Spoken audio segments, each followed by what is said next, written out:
1644 alustas kirik tööd, 1851 lisati torni osa. Vanasti see torni osa ei olnud. See torn ehitati tänu sellele, et inimesed ei mahtunud ära, kui nad tegid tornid, siis nad said omakorda veel sisse rõdu teha. Et rohkem nagu inimese ära mahuks. Ja saare peal on siis, varem oli siis katoliiklik usk ja praegu on luteri usk.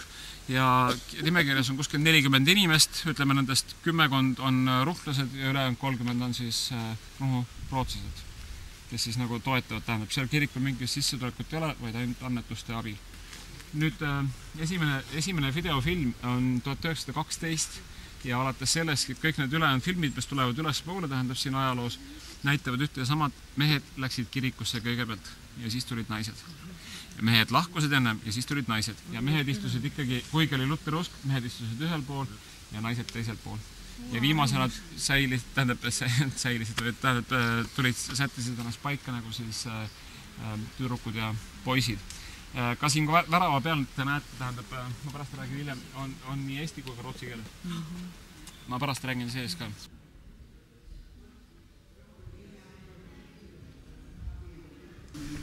Et inimeste arv läks tõesti nii suureks, ehitati siis uus kirik ja hästi lähedale. Tegelikult esimene projekt sellest kirikust valmis aastal 1907. Ja kui me pärast lähme kirikust välja, siis me näeme, et seal välisukse kõrval on selle 1907. aasta projekt. Kirik näeb välja nii, nagu me teda näeme, aga teda oli plaanis ehitada samamoodi täispuidust nagu vana puukirik. Ja niipea kui ruhlased seda plaani nägid, ajasid jälle oma sõrad vastu, ütlesid, et nendel ei ole lihtsalt niivõrd ilusat ja sirget puitu, sest see puit, mis siin kasvab, on kõver, tuulte käes kasvanud. Ja et ei ole lihtsalt seda. Palusid projekti ümber vaadata ja siis otsustati, et kirik tuleb samasugune, aga kohalikust maakivist. Ja selle jaoks spetsiaalselt kutsuti siis Muhu meistrid. Kui te olete käinud Muhu saare peal, seal on hästi palju ilusad kivikeldrid ja mustritega, et kui te lähete siit välja, siis te näete tegelikult, et selles müüris on samamoodi, et on nagu ütleme must kivi, aga punased kivid on sees. Kui natuke rohkem vaatate, siis näete, see punane kivi teeb ühe mustri siia sisse. Et väga hästi nagu ehitasid. Ja algatajaks tähendab oli siis tol ajal kirikuõpetaja August Zetterqvist, peaks olema minu arust see mees selle tulva peal, pärast vaatate. Ja kõik läks hästi. Kogudusel oli raha, töö läks pihta, mees oli niivõrd rahul, et läks ise Itaaliasse Kaplisaare peal puhkama. Kui ta tagasi tuli, olid kadunud töömehed, valmis oli vaid vundament ja raha oli otsas. Istus see õnnetu August Zetterqvist siin selle koha peal, aga järgmine aasta, siis 2011 mai lõpus, ta siis sellele valmis olevale vundamendile, ta tõi metsast kased ja tehti kaskedest, nagu ütleme, selline looduslik kirik kokku. Ja siis pidas ühe väga pika ja piduliku jumalateenistuse, kuskil üle 3,5 tunni, nii nagu need jutud on, tähendab ajakirjanduses. Ja tolle ajal olid juba ka siis külalised, tähendab mai lõpus olid juba siis turistid olid nagu siin.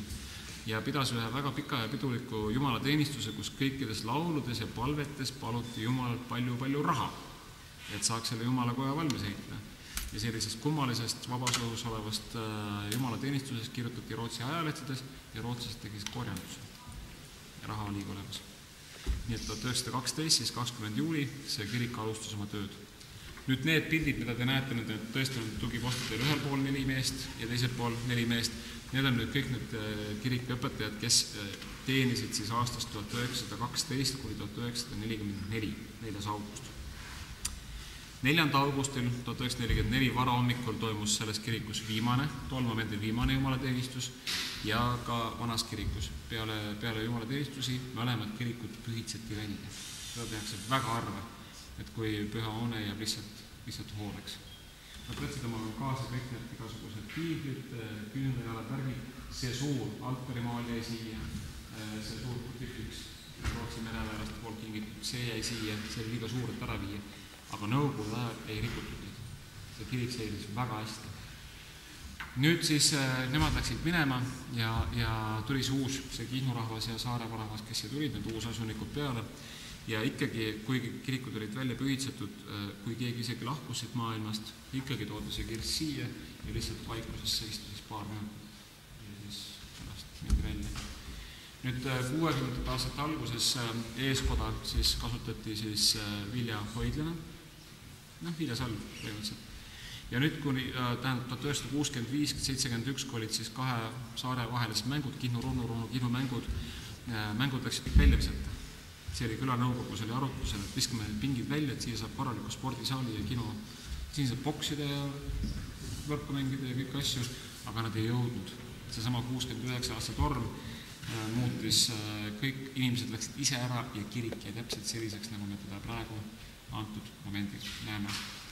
1988, 3. märtsis vara kevadel, see oli esimene Eesti evangeelne luterlik kirik, mis taas sisse pöödseti peale teist maailmasõda. Siis oli kogu see kirikute juhtkond eesotsas Pajulaga, olid kõik siin kohal. Ja 1991, siis kui need ruhlased ise nagu said tagasi tulla esimest korda, siis nad järjekordselt olid korjanud nii palju raha, et selle raha siis ehitati see orel. Tol ajal siis oli meil Orelimehe saarel on olemas, praegu meil ei ole, aga meil on kokkulepe nagu siis Eesti Tallinna siis konservatooriumiga, et kui nende õpilased käivad siin, viiuldajad, tšellistid, kontrabandistid, käivad nagu siin selle koha pealt, siis me palume kaasa ka ühe orelimängija, siis pärast mõttes kontserte kuskil 3-4 tundi isegi aastas vist. Tähendab, ainult see orel töötab seal imejõusa ajaga, aga siis nagu puhutakse nüüd ämblikuvõrgutused seest ilusasti ära, töötab elektri peal. Siin on ka 2 ahju, seal ja seal pool. Need ahjud ei ole mitte kunagi töötanud. Et tol ajal läks siis, kui 1912, kui see kirik valmis, peatee läks otseselt alla, sinna poe poole. Ja see oleks olnud, tähendab, kõik tehti nagu valmis, aga siis leiti, et see oleks olnud väga ketsakas vaatepilt, kui inimesed tulevad kirikusse ja samal ajal siis 2 asja keerlevad üles. Korstnad võeti maha. Just. Et ongi ainult ahjud, et ei mingit sarve. Et sellega tehti nagu 1-0.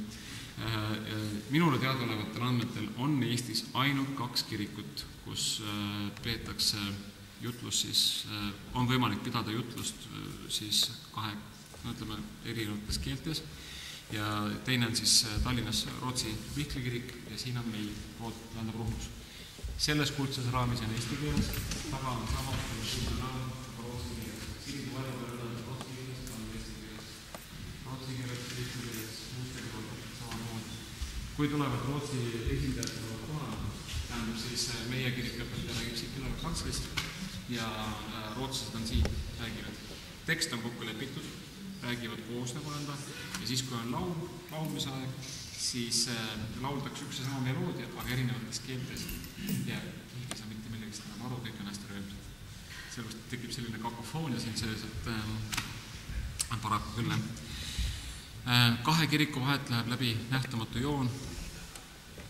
Kui rootslased tagasi tulid 91, siis üks esimesi nagu palveid või ütleme mõista andmisi oli see, et kui praegu keegi ära sureb, et need inimesed võiksid olla maetud siia uue kiriku poole, mitte vana kiriku poole.